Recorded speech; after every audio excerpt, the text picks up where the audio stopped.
Welcome back to Legalese 123, where we are covering cases across America. Hello and welcome back to Legalese 123. I'm your host, Missy K. Happy Monday. It is the 9th of March. March is going by so quickly. I hope you had a fabulous weekend. Well, what did I do this weekend? First of all, I'm live. Hello. I usually have people who are working from home. Nobody's working from home today, so I get to go live. And I thought that I would come on here and talk about Aaron Spencer. We're going to catch up on him really quickly before we head on over to our lovely trial of Corey Richards. Why am I going live? Because it's just so much easier. I can just get out the information quickly. So had a busy weekend this weekend. Lots of things going on. It's kind of like spring cleaning. Have you started your spring cleaning yet? We also had the S word again this weekend. That is right. S-N-O-W. Terrible, right? Terrible. Anyways, but I got some cleaning done and I still have a little bit more to go. Not quite cleaning out the closets just yet, just like, dusting off the cobwebs, right? Dusting off the cobwebs. So, hope you had a fabulous weekend. A lot going on this week. So, let's just go ahead and get into it. We haven't had an update on Aaron Spencer in a while. So, who is Aaron Spencer? If you don't know who Aaron Spencer is, let me update you. Aaron Spencer lives in Lone Oak, Arkansas. That's right, we're going to Arkansas. He has been charged with unaliving Michael Fosler. This is Michael Fosler. Michael Fosler is a 67-year-old man. What happened? Well, on October 8th, 2024, Spencer woke up and found that his 14-year-old daughter was missing from her bedroom. His wife called 911 while he went out to go looking for his daughter. He had a by chance happening and found Fosler's truck and forced Fosler off the road because he found out that his daughter was inside the truck with Fosler. His daughter, again, was 14 years old. What happened prior to this is very important. It's the key to everything that's happening. Spencer found out that his daughter was being SA'd by Michael Fosler, 14-year-old being SA'd by a 67-year-old man. A couple of months before that, they then filed charges against Michael Fosler. He had an accumulation of a whole bunch of charges against him and was left to go out on bond, a $5,000 bond. So here we are now in October. Spencer wakes up, daughter missing, right? What would you do? So he went out to go look for her, found her in his truck, asked him to pull over. He wouldn't pull over. Finally, they did like a, bumped him off the road. Then Fosler got out of the truck. Spencer stated that he was trying to call his daughter to come out of the truck and that Fosler prevented her from coming out. So Spencer said, come out, come out, come out. And finally, Fosler came out. Fosler had something in his hand. Spencer unloaded his weapon. And so an altercation happened. So what happened since then? The judge in the case automatically put a gag order on the case so nobody could talk about it, which was against his rights. Finally, the gag order was lifted. We were able to talk about it. So Fosler had been grooming and assaulting Spencer's daughter. He was released on a low bond. He had a no contact order, but it wasn't specific to his daughter, just said, no one. So it really, is it enforceable? Spencer alludes that Fosler kidnapped his daughter. Fosler had 43 counts of SA and internet stalking against a minor. And who was the minor? Spencer's daughter. So he was arrested on July 2024. So, was Spencer justified in his actions? Well, that is up to interpretation. In Lonoke, Arkansas, the prosecutor is one that can bring on the charges to a person. He does not have to go through a grand jury. So that's what they did. So on December 4th, 2024, the state had filed a motion for a gag order in the case, stating too much publicity. The order was granted by December 10th by Judge Barbara Elmore. The defense appealed the gag order, and it was vacated on June 2025. So they were pushing for a trial, pushing. And so there was pretrial hearing that was set for December 17th and 18th. They were going over what witnesses could come in, and the defense was saying, hey, we want these witnesses to come in. And the judge was like, nah, you don't need those. Jury selection was set to begin, and the trial was supposed to start in January. Well, what happened? A lot has happened. So the judge also limited the space in the courtroom. She did a whole bunch of things. And so the defense filed a quick motion to the state Supreme Court and said, listen, this judge has to go. They did grant that. So the judge was taken off of the case. And so now, where are we, right? And also, Spencer is running for sheriff. I kid you not. Aaron Spencer is running for sheriff. So these are the court motions that had been done. They wanted a motion dismissed based on Fifth Amendment grounds. That was denied. That was actually kind of a long shot. Again, they wanted some of these witnesses to appear. They were denied. She just did a whole bunch of things. The other thing that's missing is they wanted Fosler's charges to come in. She said, no, that's too prejudicial. They also wanted statements because he moved from Indiana to Arkansas. So did he do some stuff over there? They wanted that to come in. She said, no. Fosler had a dash cam video the night of the incident, and the SD card is missing. And then, was it really headed for trial? And the answer is no. All right.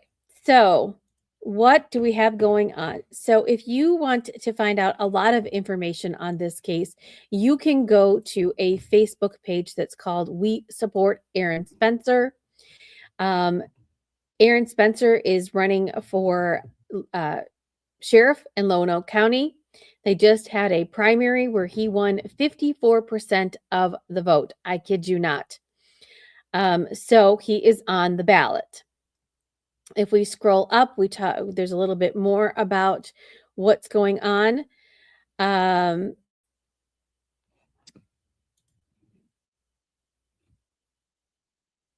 There is a lot going on behind the scenes in this case. So we have a new filing from the judge. Oh, they got a new judge on the case as well. So she was ousted. Barbara Elmore was ousted, and they got a new judge.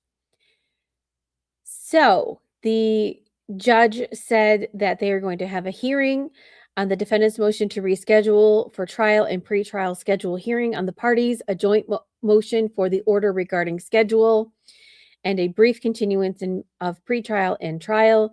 The defendant's motion to reschedule for a pretrial hearing is granted. The parties are ordered to appear on March 18th at 10 a.m. for a pretrial hearing to report on scheduling. Speedy trial is told for the period of delay, and the parties' joint motion for ordering regarding scheduling and motion of brief continuance in pretrial is denied and is moot. So then when Aaron Spencer won his bid for being on the ballot for his being sheriff, the other sheriff had made a statement. So his attorneys posted this in response to comments made by Lonoke County officials regarding Aaron Spencer's case.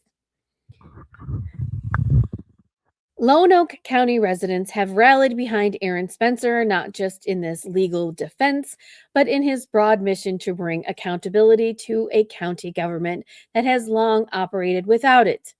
The election results have no bearing on the facts in this case. Aaron did exactly what Arkansas law allows, exactly what any father would do. He protected his daughter and himself from harm. In an effort to distract and mislead the public, outgoing officials have made statements that sever their own agendas at the expense of truth. Oh, serve. I said sever. I was like, that's not right. Serve. Sheriff Staley claimed Aaron hit the vehicle, got out, and just started shooting. Conduct Staley said even his deputies would be charged for. Prosecuting attorney Graham appeared on television this week and characterized the case as a person who just goes and kills somebody, like the Wild West. Michael Fosler was not just somebody. The evidence from Graham's own court filings proves these public statements are irreconcilable with reality. Courts have long recognized that a prosecutor's integrity is foundational to the system's legitimacy.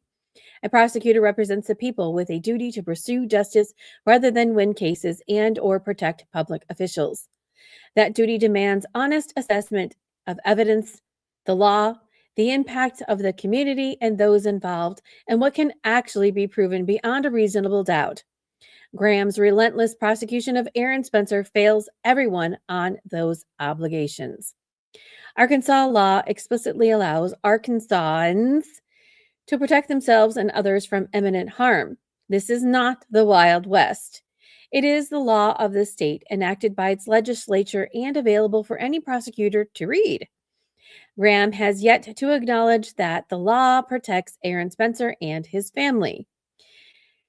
Graham's claim that his office simply follows the law invites scrutiny. The people of Lonoke know his record. Staley's claim that his own deputies would face charges in Aaron's situation is equally at odds with his documented record of failing to hold officers accountable.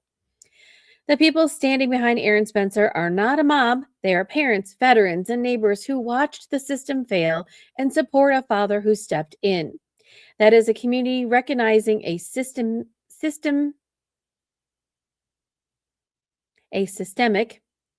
failure and demanding that its public officials do what is right. We said from the beginning that Aaron was justified under Arkansas law in protecting his daughter, and every time the facts have come into focus, that conclusion has only become clearer. We look forward to presenting the full truth to a jury of his peers in a courtroom under the law in the light of day.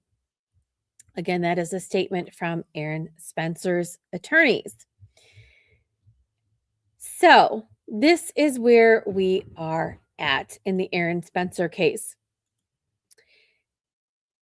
So, Aaron Spencer was headed for trial. It was supposed to happen in January of 2026.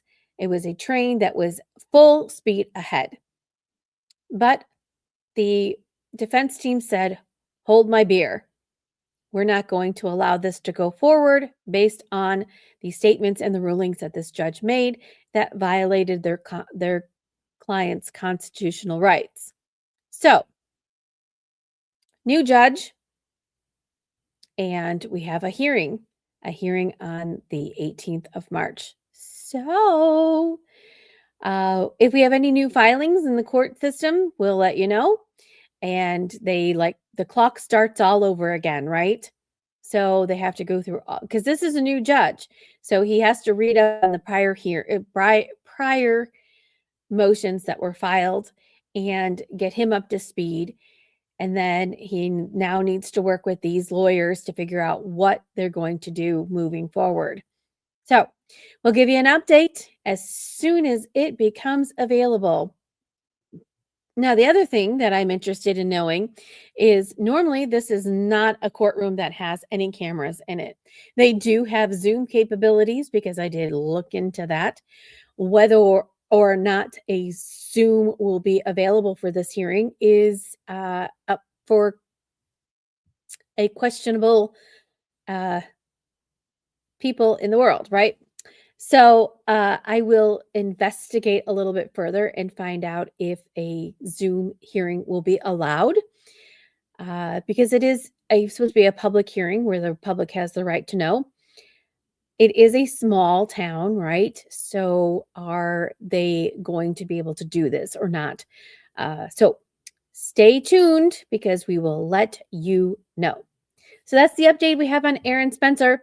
We're going to be getting ready for the Corey Richens trial in just a little bit. I like to have a little Zoom room, so we're going to wait until everything comes together. If you like what you heard in reference to the Aaron Spencer case, please like and subscribe because I don't just cover one case, I cover a variety of things that are of topic and interest. So make sure to do all of the things like subscribe, etc. if you want to hear more. Thanks for watching. We'll be live in just a little bit for the Corey Richens trial. Thanks for watching Legalese 123. If you like what you saw, please like and subscribe for more content.